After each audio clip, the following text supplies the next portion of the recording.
السلام علیکم ورحمت الله وبرکاته. نن به د قهر یا غصې په اړه خبرې وکړو. یو پیاوړی احساس چې که کنټرول شي نو خیر ته لاره هواروي او که کنټرول نشي نو ژوند ته بربادي راوړي. پوښتنه دا ده تاسو قهر کنټرولوئ که قهر تاسو کنټرولوي؟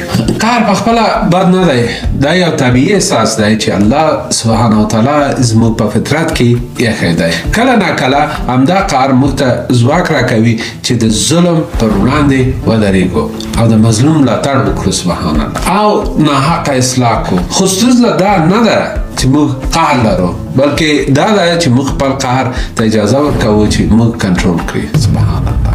یو سړی رسول الله صلی الله علیه وسلم ته راغی او ویل ای دی الله رسوله ما ته نصیحت وکړه. رسول الله صلی الله علیه وسلم ورته وویل قهر مه کوه، په قهر کېږم. هغه سړي دا خبره بیا تکرار کړه، خو رسول الله صلی الله علیه وسلم ورته بیا هم وفرمایل په قهر کېږم.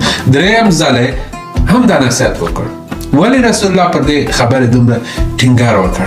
ځکه قهر د اور په څېر دی، که کنټرول نشي نو هر څه به وسوځي. انسان مجبوروي چې داسې خبرې وکړي یا داسې عمل وکړي چې وروسته پرې پښیمان نشي. له همدې امله ده چې رسول الله صلی الله علیه وسلم فرمایي تکړه سړی هغه نه ده چې نفر په کشتي کې نفر راچپه کړي، مګر وایي تکړه سړی هغه ده چې په وخت د قهر کې خپله غصه کنټرول کړي انشاءالله تعالی. امام غزالی رحیم الله په کیمیای سعادت کې قهر د روزور شوي او ناروزور شوي ښکار کوونکي سپي ته ورته کوي. ښکاري سپي م لیدلی دی نو قهر دغسې یو شی دی. که دا سپی روزور شوی وي نو خپل مالک ته به ګټه ورسوي، خو که پرېښودل شي نو خطرناکه کېږي. سبا